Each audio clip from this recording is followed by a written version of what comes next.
ہمارا آج کا موضوع ہے رموز اوقاف۔ رموز رمز کی جمع ہے۔ رمز کے معنی ہیں پوشیدہ نقطے یا راز کی بات، علامت یا نشانی۔ اوقاف وقف کی جمع ہے جس کے معنی ہے ٹھہراؤ۔ تحریر میں ٹھہراؤ کے لیے جو علامات استعمال ہوتی ہیں انہیں رموز اوقاف کہتے ہیں۔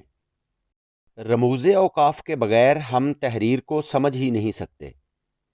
تحریر کو سمجھنے کے لیے رموز اوقاف کا ہونا بہت ضروری ہے۔ اس کو ایک جملے کی مدد سے ہم سمجھنے کی کوشش کرتے ہیں۔ ایک جملہ ہے روکو مت جانے دو۔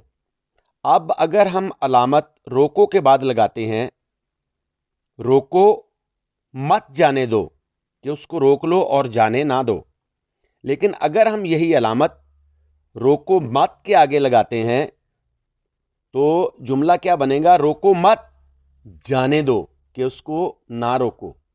آپ نے دیکھا کہ رموز اوقاف کس طریقے سے جملے کے معنی اور مفہوم کو بدل دیتے ہیں۔ سب سے پہلی علامت ہے ہمارے پاس سکتہ یا وقف خفیف۔ انگلش میں اس کو کوما کہتے ہیں۔ جملے میں سب سے کم وقفے یا ٹھہراؤ کے لیے، مختصر ترین ٹھہراؤ کے لیے جو علامت استعمال ہوتی ہے وہ سکتہ یا وقف خفیف کہلاتی ہے۔ عام طور پر جملے میں مختلف اسما کو ملانے کے لیے یہ علامت استعمال ہوتی ہے۔ اس کی علامت اور مثالیں آپ کے سامنے ہیں۔ اس کی علامت کوما یا الٹا واو جیسے لکھتے ہیں، یہ بالکل ایسے ہی نظر آتی ہے۔ وقفہ یا نصف وقف، انگلش میں اسے سیمی کولن کہتے ہیں۔ تحریر میں سکتہ سے زیادہ ٹھہراؤ کے لیے جو علامت استعمال ہوتی ہے اسے وقفہ کہتے ہیں۔ عام طور پر چھوٹے جملوں کو ملا کر بڑا جملہ بنانے کے لیے یہ علامت استعمال ہوتی ہے۔ سکتہ کی علامت کے نیچے اگر ہم ایک ڈاٹ لگا دیں تو یہ وقفہ کی علامت بن جاتی ہے۔ رابطہ یا وقف لازم، انگلش میں اسے کولن کہتے ہیں۔ وقفہ سے زیادہ ٹھہراؤ کے لیے جو علامت استعمال ہوتی ہے اسے رابطہ یا وقف لازم کہتے ہیں۔ جملے کے دو الگ الگ حصوں میں رابطے کے لیے عام طور پر یہ علامت استعمال ہوتی ہے۔ اوپر نیچے دو ڈاٹ، یہ اس کی علامت ہے۔ تفصیلیہ، انگلش میں اسے کولن اینڈ ڈیش کہتے ہیں۔ کسی بات کی تفصیل بیان کرنے سے پہلے جو علامت استعمال ہوتی ہے تفصیلیہ کہلاتی ہے۔ ایک جملے کی تفصیل دوسرے جملے میں دینے کے لیے یا فہرستیں وغیرہ بنانے کے لیے عام طور پر استعمال ہوتی ہے۔ اس کی علامت اگر رابطہ کی علامت کے ساتھ ایک ڈیش لگا دیں تو تفصیلیہ کی علامت بن جاتی ہے۔ یہ چاروں علامات بہت آسان ہیں اگر ان کی ترتیب آپ کو یاد رہ جائے۔ اس ترتیب کو یاد رکھنے کے لیے صرف ایک لفظ اپنے ذہن میں رکھیں اور وہ ہے صورت۔ سین سے سکتہ، واو سے وقفہ، رے سے رابطہ اور تے سے تفصیلیہ۔ سب سے مختصر سکتہ، سکتے سے زیادہ وقفہ، وقفے سے زیادہ رابطہ اور تفصیل بیان کرنے کے لیے تفصیلیہ۔ ندائیہ، انگلش میں سے سائن آف ایکسکلیمیشن کہتے ہیں۔ کسی کو بلانے یا پکارنے کے لیے جو علامت استعمال ہوتی ہے ندائیہ کہلاتی ہے۔ فجائیہ، انگلش میں اسے بھی سائن آف ایکسکلیمیشن کہتے ہیں۔ خوشی یا غمی کے اظہار کے لیے، جذبات اور احساسات کے اظہار کے لیے جو علامت استعمال ہوتی ہے فجائیہ کہلاتی ہے۔ استجابیہ، انگلش میں اسے بھی سائن آف ایکسکلیمیشن کہتے ہیں۔ حیرت کے اظہار کے لیے جو علامت استعمال ہوتی ہے وہ استجابیہ کہلاتی ہے۔ ندائیہ، فجائیہ اور استجابیہ، ان تینوں کے لیے ایک ہی علامت استعمال ہوتی ہے۔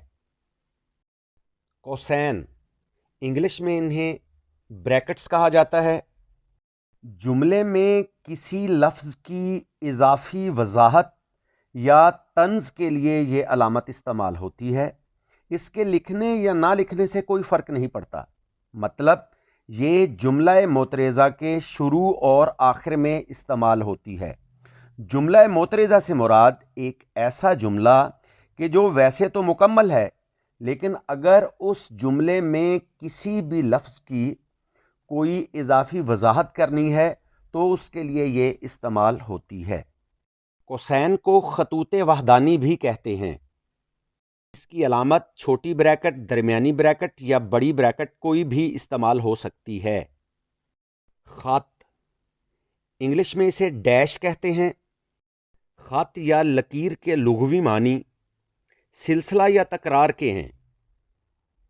یہ علامت جملہ معترضہ کے شروع یا آخر میں استعمال ہوتی ہے۔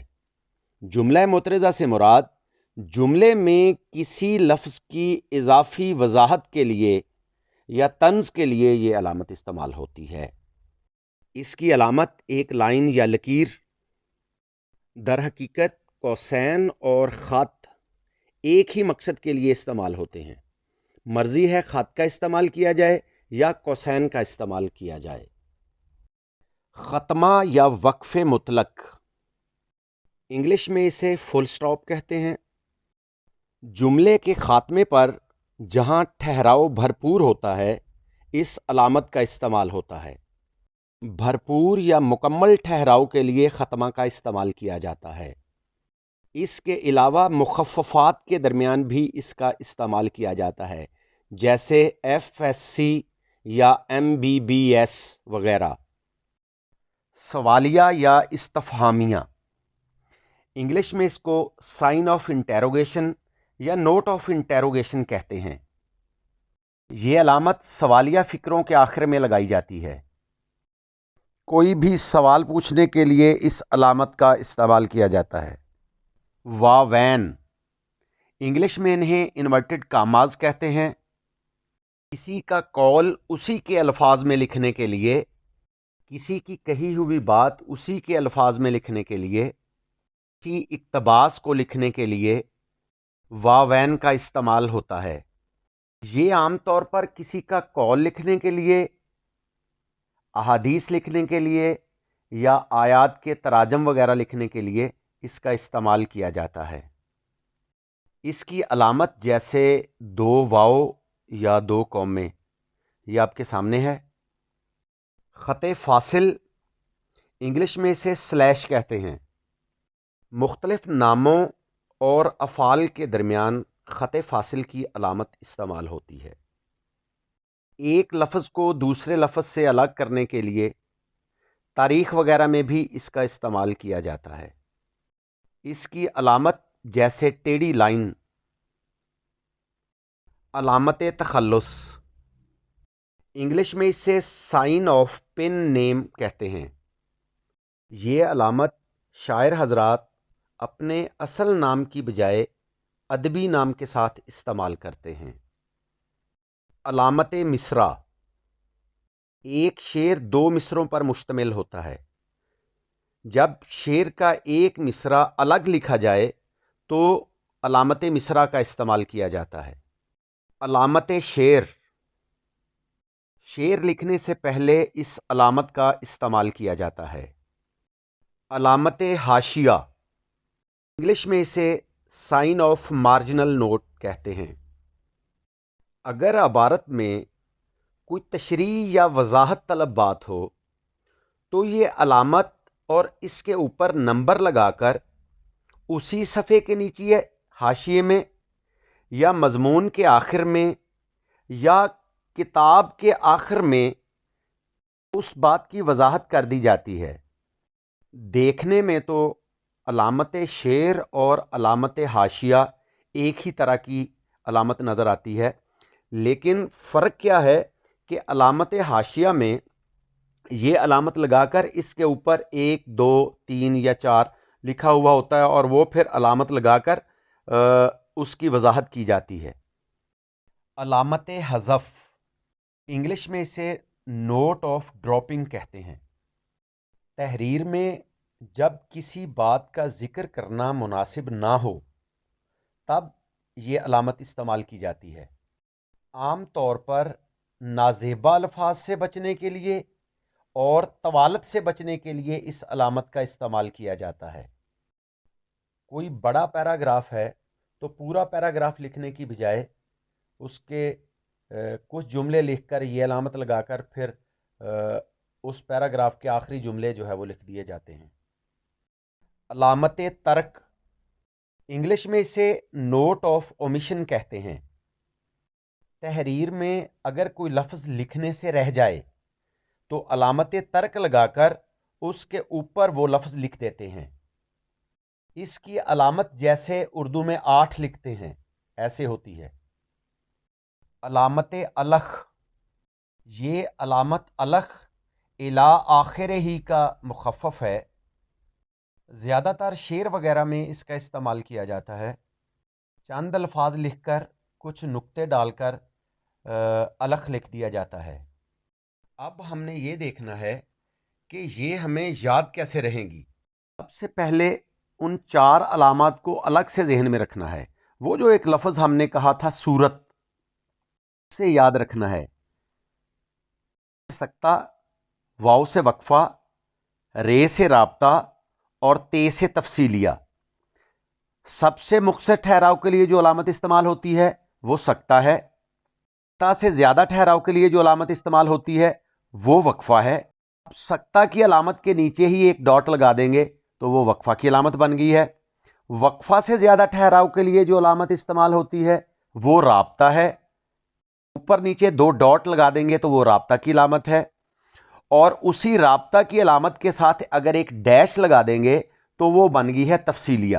تفصیلیہ جیسا کہ نام سے ہی ظاہر ہے، کسی چیز کی تفصیل بیان کرنے کے لیے یا فہرستیں وغیرہ بنانے کے لیے جو علامت استعمال ہوتی ہے۔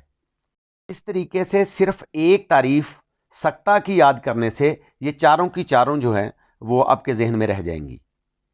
اس کے بعد 3 علامات کو الگ سے ذہن میں رکھنا ہے: ندائیہ، فجائیہ اور استجابیہ۔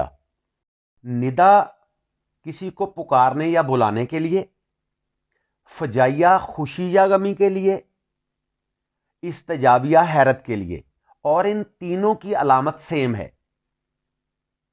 اس کے بعد آپ نے ذہن میں رکھنا ہے قوسین اور خط، دونوں ہی ایک ہی مقصد کے لیے استعمال ہوتی ہیں، جملہ معترضہ کے شروع اور آخر میں۔ اس کے بعد آپ نے ذہن میں رکھنی ہے 2 علامات، علامت شیر اور علامت حاشیہ، کیونکہ یہ ملتی جلتی ہیں۔ فرق صرف اتنا ہے کہ علامت حاشیہ کے اوپر اس نے 1، 2 یا 3 لکھا ہوا ہوتا ہے، جس بات کی یا جس لفظ کی اس نے وضاحت کرنی ہوتی ہیں، ورنہ دونوں علامات جو ہیں وہ ملتی جلتی ہیں۔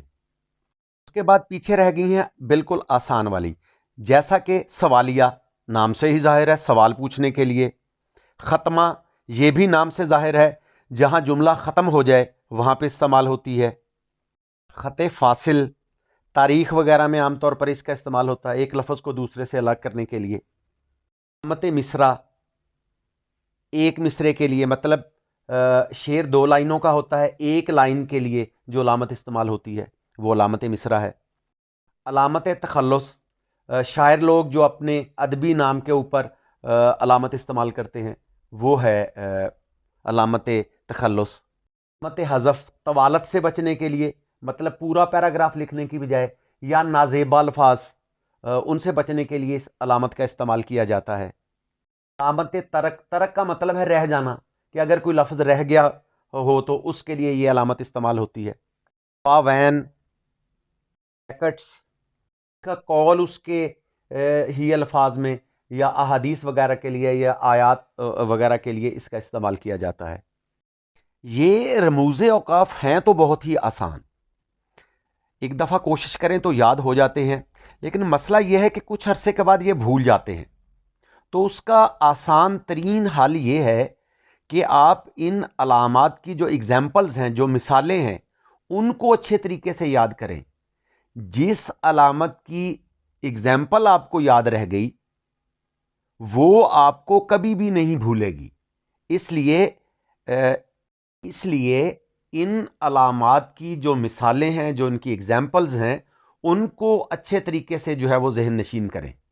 اگر آپ نے ان کو اچھے طریقے سے یاد کر لیا تو پھر یہ رموز اوقاف آپ کو کبھی بھی نہیں بھولیں گے۔ امید ہے آپ کو ہمارا آج کا لیکچر ضرور پسند آیا ہوگا۔